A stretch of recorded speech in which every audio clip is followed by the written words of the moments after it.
And guess what comes up next? Jack Evans, Angelico, and Kip Sabian against Kenny Olivier and the Young Bucks.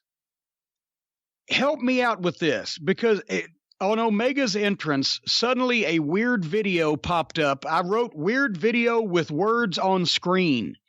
I thought it was going to be something to where it's supposed to be Olivier's entrance, and then suddenly somebody does a Max Headroom and hijacks the fucking broadcast and is going to give out a message that we're going to, oh my God, it's like, the day the earth stood still, we're coming, whatever the fuck. And it was incomprehensible. I don't know what the fuck they were talking about, what was going on. And it was never referred to.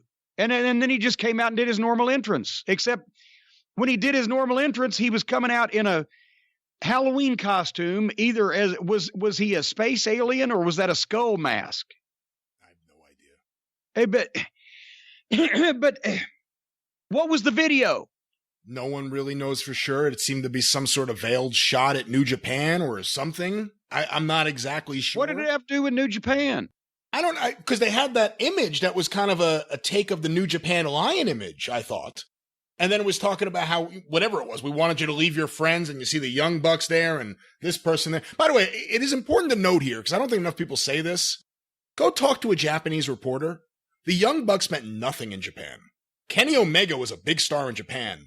The Young Bucks were not really thought of highly by the Japanese wrestling. No, they had the junior tag team title belts that, who gives a shit? I was shocked. I actually thought they were bigger stars there until I talked to a few people who told me, oh no, it was Kenny Omega. No one cared about the Young Bucks. New Japan didn't care about the Young Bucks, which is why the Young Bucks hate New Japan now, because New Japan was like, nah, it's all right. You guys can leave. They didn't care. But I have no idea what that video was. I have no idea what it was teasing. And there's just so much shit on this show that I'm guessing maybe it's explained somewhere else on one of their YouTube shows. I don't know, because I don't watch that stuff, but there's too much stuff that's not explained, that doesn't make sense. And then you just wonder about it, and nothing's ever said to you. Well, here's the thing. It's not a tease if you don't understand that you're being teased. If you're just like, I don't even understand the words that are on the screen, or how does this apply to anything? It's not a tease. There has to be some connection to something you're interested in. So you're being teased to what's going to come. Anyway. And then Omega comes out in a fucking alien outfit or whatever. And then here come the Young Bucks were dressed like Karate Kid again, like one of their video games. Street Fighter, whatever the fuck it is. And Ryu. Can you imagine if somebody had gone up to Vince McMahon one night at Raw during the Attitude Era and said, hey, Vince, your top guy, Stone Cold Steve Austin, he wants to go out tonight dressed up as Super Mario. Is that okay? What the fuck? And the best part of this match was, guess who was in the front row doing the jazz hands? I know who. I know Stephen exactly. P. New and the law offices of Stephen P. New, the entire law office. What was that, Patrick? Call Stephen P. New. Stephen P. New, Stephen P. New, Stephen P. New. You need to sue.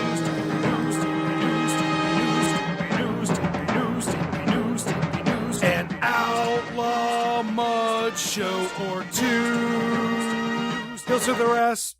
All right. Well, Rocky the Ramone's been busy, as you could tell. Well, there you go. The law offices of Stephen P. New were there in force to do jazz hands in front of Kenny Olivier. And folks, I just want to mention that if you need legal representation, if you need somebody to fight for your rights, if you need somebody on your side, if you've been harmed by a major corporation, if you've been damaged or injured or poisoned or misrepresented, or possibly Tony Khan might need to call Steven. Whatever the case may be, he's one of us. He's a wrestling fan, and he does the jazz hands. 888-692-8084, newlawoffice.com. You don't even need to have to sue an Outlaw Mud Show promoter, but it helps. But if you need any legal representation, advice, counsel, or someone to champion your rights for you in a court of law, if you need to sue, call Stephen P. New, because New is for you.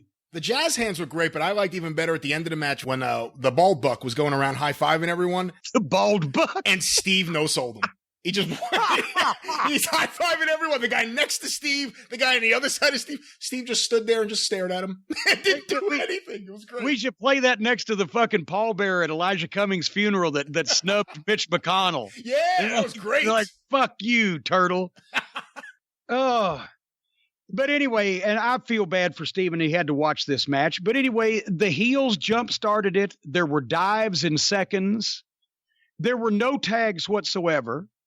There was oftentimes in the ring, there was 2 against 1. Guys came in and out. There was flipping and double teams and blah. And it made no sense because it is what poor old Uncle Dave in his declining years has come to love, is a video game match that makes no fucking sense. And if there's psychology going on here, it's on such a high level that maybe the Thetans and the Batons up on, the Scientology folks, maybe they get it. Maybe it's a higher level that we've got to go through the fucking process for, but there ain't no psychology I can see in this shit.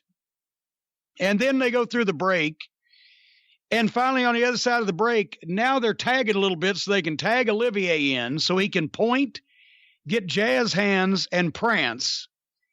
And then I wrote, everybody hit everything, no tags, no logic, and Olivier beats Evans.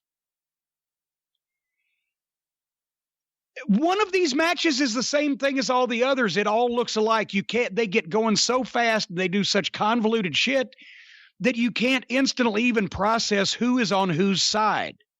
There's no element of a contest here. It's just a bunch of guys cooperating to do shit with each other.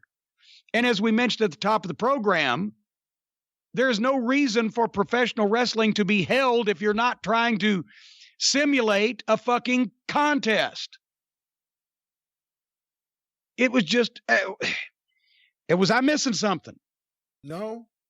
I brought up the Ultimate Warrior earlier, and I can appreciate, look, I really like the Omega matches with Okada. And there have been some moments with the Young Bucks I like, but I feel like when I watch them, I feel probably similar to what smart fans felt when they saw the Ultimate Warrior and the Bushwhackers. In that, those fans really seem to like it, but it doesn't do it for me. I watch NXT and I like that match layout. For the most part, that referee in the tag team match we'll talk about later. Yeah. And I like the way those matches are laid out a lot better than this of just nonstop flips, no psychology. Everyone gets up from everything. And then fans will say, but there is psychology. You just don't get it because you're out of touch. The NXT matches are laid out by professionals with experience and with not letting the talent do stupid shit any more than possible than you have to these days so that they'll have them around for a while instead of being injured and paralyzed. And